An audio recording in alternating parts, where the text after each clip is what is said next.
نواز شریف صاحب کے بارے میں یہ اطلاعات مل رہی ہے کہ نواز شریف صاحب برطانیہ میں بھی اپنے قیام کو ہیلتھ گراؤنڈز پہ بڑھا سکتے ہیں اپنے ایکسپائرڈ پاسپورٹ ہونے کے باوجود، اور ان کو سعودی عرب اور قطر کی طرف سے آفر بھی ہے کہ وہ جب تک چاہیں، جتنی دیر تک چاہیں، وہ شاہ سلمان کے ایک گیسٹ کی حیثیت سے سعودی عرب میں رہ سکتے ہیں۔ پاکستان کے ایک بڑے اردو کے ٹیلی ویژن چینل کی ویب سائٹ پہ اس کا دعویٰ کیا گیا ہے کہ ان کو سعودی عرب کی طرف سے بھی آفر ہے، قطر کی طرف سے بھی آفر ہے، اور برطانوی وزارت خارجہ نے بھی ان کو یہ یقین دلایا ہے کہ آپ اپنے پاسپورٹ کی ایکسپائری کے باوجود یہاں ٹھہر سکتے ہیں، کیونکہ غالباً برطانیہ میں کوئی ایسا قانون ہے کہ اگر ایک شخص کی عمر 60 برس سے زیادہ ہو اور وہ ہیلتھ گراؤنڈز علاج کے لیے وہاں پر موجود ہو برطانیہ میں، تو وہ 18 مہینے تک وہاں پر اپنے علاج کو بڑھا سکتا ہے۔ یہ وہ چیزیں ہیں جس کی طرف پی ٹی آئی کی حکومت کے کسی ترجمان نے اس سے پہلے اشارہ نہیں کیا ہے۔ لیکن خالی یہی بات نہیں ہے، بلکہ ایک دن پہلے ہارون رشید صاحب نے، جو پاکستان کے ایک بہت ممتاز کالمنسٹ ہیں، کامنٹیٹر ہیں، انہوں نے 92 نیوز ہی کے پروگرام میں انہوں نے یہ دعویٰ کیا کہ نواز شریف صاحب نے، در حقیقت اس سے برخلاف انہوں نے دعویٰ کیا، اس سے ہٹ کے انہوں نے دعویٰ کیا کہ نواز شریف صاحب نے غالباً اگست سپتمبر 2020 میں برطانیہ کے اندر ایک انویسٹمنٹ ویزے کے لیے درخواست ڈالی ہے، جس میں آپ کو 2 ملین پاؤنڈ جو ہیں وہ وہاں رکھنے ہوتے ہیں یا شو کرنے ہوتے ہیں۔ ہارون رشید صاحب نے اس کے بارے میں کیا معلومات دی ہیں، میں آپ کو سناتا ہوں۔ نواز شریف صاحب نے برطانیہ میں قیام کے لیے ویزا اپلائی کر دیا ہے، اور وہ ہے انویسٹمنٹ ویزا، جس کے لیے 2 ملین پاؤنڈ چاہیے ہوتے ہیں، 40 کروڑ روپے تقریباً، کچھ کم ہو سکتے ہیں کچھ زیادہ، 39 کروڑ ہو سکتے ہیں، 41 کروڑ ہو سکتے ہیں۔ 40 مہینے کا ویزا ہوتا ہے، اور یہ ویزا انہوں نے اپلائی کیا، لیٹ سے لیٹ بھی اگر کیا ہوگا تو اگست کے شروع میں، پچھلے سال اگست کے شروع میں۔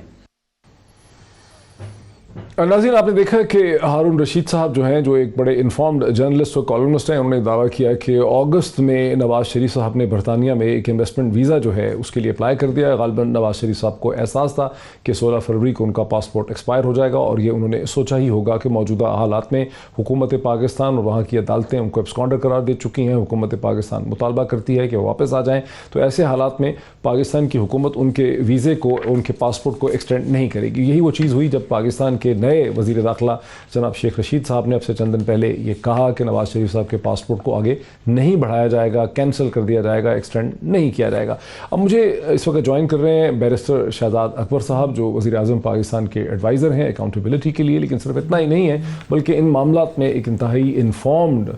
شخصیت ہیں۔ ان معاملات کو حکومت میں آنے سے پہلے بھی ایک ٹیلی ویژن کامنٹیٹر کی حیثیت سے، ایک ریسرچر کی حیثیت سے ڈیل کرتے رہے ہیں۔ بہت مدتوں تک انہوں نے نیشنل اکاؤنٹیبلٹی بیورو کے ساتھ انہوں نے کام بھی کیا، پھر وہ مسلسل ہماری رہنمائی ٹیلی ویژن پروگرامز میں کرتے رہے ہیں۔ تاہم جو بات تھوڑی سی حیرانگی کی ہے کہ جس چیز کی طرف اشارہ ہارون رشید صاحب نے کیا، وہ بیرسٹر شہزاد اکبر نے کم از کم ہمیں اپنی پریس کانفرنسز میں بات نہیں سنائی ہے۔ بیرسٹر شہزاد اکبر صاحب، السلام علیکم، وارم ویلکم۔ جی وعلیکم السلام، شکریہ ڈاکٹر صاحب۔ بیرسٹر صاحب، یہ دعویٰ جو ہارون رشید صاحب نے کیا اور یہ دنیا ٹیلی ویژن کی ویب سائٹ پہ جو دعوے کیے جا رہے ہیں، کہیں دعویٰ ہو رہا ہے برطانیہ میں وزارت خارجہ نواز شریف صاحب کو کہہ رہا ہے کہ سر آپ جتنی دیر تک ٹھہرنا چاہیں آپ ٹھہر سکتے ہیں، کوئی پریشان نہ ہو۔ کہیں شاہ سلمان ان کو بلا رہے ہیں، کہیں قطر میں سیف الرحمان صاحب ان کے لیے بات کرتے نظر آ رہے ہیں، اور کہیں اب ہارون رشید صاحب کہتے ہیں کہ انہوں نے اگست میں ہی برطانیہ میں اپلائی کر دیا تھا ایک انویسٹمنٹ ویزا کے لیے۔ آپ تو بڑی بھرپور پریس کانفرنسز کرتے رہے، لیکن اس میں سے کوئی چیز آپ نے ہمیں نہیں بتائی۔ جی ڈاکٹر صاحب، دیکھیں ایک چیز تو یہ ہے کہ اس تمام آپ کے بات سے اور یہ جتنی خبریں آ رہی ہیں ان سے تو یہی ظاہر ہوتا ہے کہ نواز شریف صاحب اب باقاعدہ بگھوڑے ہو چکے ہیں۔ پروکلیمڈ افینڈر تو پہلے تھے، اب وہ بگھوڑے ہیں کہ کبھی اس ملک بھاگنے کا سوچ رہے ہیں، کبھی دوسرے ملک بھاگنے کا سوچ رہے ہیں۔ جہاں تک ان کے دو آپ نے باتیں کی، ایک تو ہے انویسٹمنٹ ویزا کے لیے، تو ہماری اطلاع کے مطابق تو ایسا فی الحال کوئی اس طرح کی ہمارے پاس اطلاع نہیں ہے کہ انہوں نے انویسٹمنٹ ویزا اپلائی کیا ہے۔ میں نے بھی یہ کل سنی ہارون رشید صاحب کی بات۔ اچھا، ہم اپنے ذرا معلوم کرنے کی کوشش کر رہے ہیں، لیکن میں یہ بتاتا چلوں آفیشلی جو آپ خود جانتے ہوں گے اس ملک کے قانون کو، کہ امیگریشن کیسز کے اوپر انڈیویجولی وہ آفیشلی تو آپ کو ورژن نہیں دیتے کہ آفیشلی کسی نے انویسٹمنٹ ویزا اپلائی کیا ہے یا نہیں کیا، لیکن میں as a student of law اور برطانیہ کے قانون کو تھوڑا بہت سمجھنے کی غرض سے عرض کرنا چاہوں گا کہ ایک ایسا شخص جو کنوکٹڈ ہو اور منی لانڈرنگ اور کرپشن جیسے چیزوں میں کنوکٹ ہوا ہو، اس کے لیے سیٹلمنٹ ویزا یا وزٹر ویزا جو ہے سیٹلمنٹ ویزا یا انویسٹمنٹ ویزا جو ہے وہ تھوڑا سا مشکل ہو جائے گا، کیونکہ اس کو تمام فیکٹس ڈسکلوز کرنے ہوتے ہیں. تو ان کو کیا یہ ڈسکلوز کریں گے، بیکاز اس کے اندر ایک خانہ ہوتا ہے کہ have you ever been convicted, یہ تو آپ کے ویزا فارم کے اوپر بھی ہوتا ہے. تو جب آپ اس کو کیا ٹک کریں گے، یس یا نو. If you say yes, then you have to give all the detail and Very explanation. interesting. اس ریزن کی وجہ سے میں نہیں سمجھتا کہ یہ بالکل صحیح آپ نے اس کی طرف اشارہ کیا کہ ہر دنیا کے ویزا فارم پہ ایک خانہ ہوتا ہے جس پہ آپ کو لکھنا ہوتا ہے کہ کیا کبھی کسی عدالت نے آپ کے خلاف فیصلہ سنایا، اور اگر سنایا تو پھر آپ کو اس کی تفصیلات جو ہیں نیچے ایک خانے میں ٹک کرنے کے بعد لکھنی ہوتی ہے. لیکن بیرسٹر صاحب آپ نے کہا کہ برطانوی حکومت انہوں نے اپلائی کیا یا نہیں ہمیں نہیں معلوم، لیکن چونکہ آپ کی حکومت اور آپ تو مسلسل یہ کہہ رہے ہیں کہ ان کو آنا چاہیے اور حکومت ڈیمانڈ کر رہی ہے، بتایا جاتا ہے کہ چٹھی خط بھی لکھی گئی ہے، تو کیا ایسی کسی اپلیکیشن میں نواز شریف صاحب کی آپ کی حکومت جو ہے وہ بھی وہاں جا کے اس کا پروسیڈنگ کا حصہ بن سکتی ہے کہ جی ہمیں بھی سنا جائے؟ دیکھیے، ہم نے اپنی جو یہ پروسیڈنگز جو ہم نے پہلے بھی ان کے ساتھ کمیونیکیشن کی ہیں، وہ تھی جو چیز ہمیں مصدقہ طور پہ معلوم تھی کہ نواز شریف صاحب نے اپنے سٹے کے ایکسٹینشن کے لیے اپلائی کرنا ہے، بیکاز ان کا سٹے ایکسٹینشن ختم ہو رہا تھا. تو ہم نے پریمپٹ کرتے ہوئے پہلے سے برطانیہ حکومت کو ان کے کیس کے بارے میں کچھ حقائق سے آگاہ کیا، اور ساتھ یہ بھی کہا کہ ہم آپ کی اس میں، کیونکہ ہم قانون کو جانتے ہیں، جو کیس ہے ایکسٹینشن کا وہ اس انڈیویجول کا اور ہوم ڈپارٹمنٹ کے مطابق ہے. ہم آلریڈی اپنی اسسٹنس ان کو پرووائڈ کر چکے ہیں ان کے سرکمسٹانسز بتا کے. جہاں تک ایکسٹینشن کی بات ہے، اور بھی آپ نے یہ بھی ذکر کیا کہ کوئی 18 ماہ تک 60 سال سے اوپر شخص کی ایکسٹینشن ہو سکتی ہے ہیلتھ گراؤنڈ کے اوپر.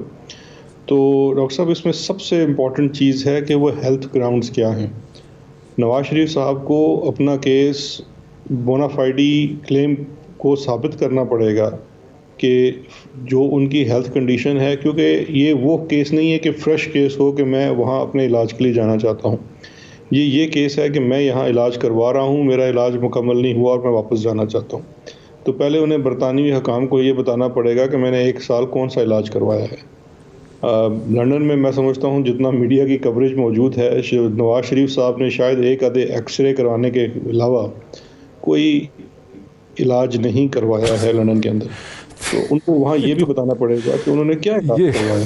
نہیں تو آپ بیرسٹر صاحب یہ کہہ رہے ہیں، آپ بیرسٹر صاحب خاصے تکنیکی دلچسپ نقطے اٹھا رہے ہیں. آپ یہ کہہ رہے ہیں کہ اگر وہ ایک ہیلتھ گراؤنڈ پہ ایکسٹینشن کرنا چاہیں گے تو برطانوی امیگریشن حکام کے سامنے ان کو سائنٹیفک میڈیکل ایویڈنس لانی پڑے گی کہ میں جب سے یہاں آیا تھا میں نے فلاں فلاں ہاسپٹل فلاں فلاں کنسلٹنٹ سے یہ میں نے علاج کروایا ہے، یہ میری پرسکرپشنز ہیں اور یہ میرے ٹیسٹ ہیں اور یہ سب چیزیں ہیں. یعنی وہ آپ سمجھتے ہیں، آپ مطمئن ہیں، آپ کو خیال ہے کہ ایسی کوئی چیز ہے ہی نہیں ان کے پاس؟ میں آپ کو ایک چھوٹی سی مثال دیتا ہوں. جب شادی کے کیسز ہوتے ہیں وہ بھی برطانیہ سیٹلمنٹ کے لیے جاتے ہیں. وہ برطانیہ کی جو امیگریشن ہے وہ صرف نکاح نامے کو نہیں مانتی، وہ کہتی ہے ویڈیو فلم بھی لے کے آئیں، ساتھ آپ فوٹوگرافک ایویڈنس بھی لے کے آئیں، 6 لوگوں کی گواہی بھی لے کے آئیں. اتنا اس کا پروسیس ہے. ہم نے برطانوی حکومت سے یہی درخواست کی ہے کہ آپ کا ایک عام شہری کے لیے اتنا سخت پروسیس ہے، آپ اس سے نہ گزاریں. کم از کم ان سے یہ پوچھ لیجئے کہ انہوں نے کون سا علاج کروایا. اگر آپ خود مختار ملک ہیں، آپ ان کو مزید رہنا دینا چاہتے ہیں، آپ کی اپنی سوابدید ہے، لیکن اس میں یہ سوال ان سے ضرور کر دے رہے ہیں کہ وہ کون سا علاج کروا رہے ہیں اور کیا کروا چکے ہیں. کیونکہ گراؤنڈ جو ہے اس کو جسٹیفائی کرنا تو جو اپلائی کر رہا ہے، جو اپلیکینٹ ہے، اس کا کام ہے. بیرسٹر صاحب یہ بھی آپ نے بہت ہی اہم ایک انکشاف کیا. آپ اس خط کے مندرجات جو ہیں کانٹینٹس کی طرف اشارہ کریں، یعنی حکومت پاکستان نے برطانوی حکومت کو خط میں، چٹھی میں، لیٹر کورسپونڈنس میں یہ سوال اٹھایا ہے کہ آپ نواز شریف صاحب کے علاج کے حوالے سے سوالات ریز کریں. یہ کہہ رہے ہیں آپ کہ یہ اسپیسیفکلی آپ نے مینشن کر دیا. یہ خط کب لکھا تھا؟ جی، اس خط کو لکھے تو تقریباً اب 2 ماہ ہو چکے ہیں اور ابھی فردر کمیونیکیشن بھی جاری ہے. اور خط کے بعد ہماری سفارتی سطح پہ ان سے بات چیت بھی ہوئی ہے، اور اس بات چیت کے اندر بھی ہم نے یہ تمام حقائق جو ہیں ان کے گوش گزار کیے ہیں کہ ان حقائق کو دیکھتے ہوئے دیکھیے. دوسری چیز یہ ہے کہ برطانیہ جو آپ علاج کروانا چاہتے ہیں ڈپینڈ کرتا ہے کہ کون سا علاج ہے. کیونکہ ایک امیگریشن کا سوال ہمیشہ یہ بھی ہوتا ہے کہ جو علاج آپ یہاں سے کروانا چاہ رہے ہیں، کیا اس چیز کا علاج اس ملک میں ممکن نہیں ہے جس ملک کے آپ بسی ہیں. یہ تمام چیزیں ہیں، یہ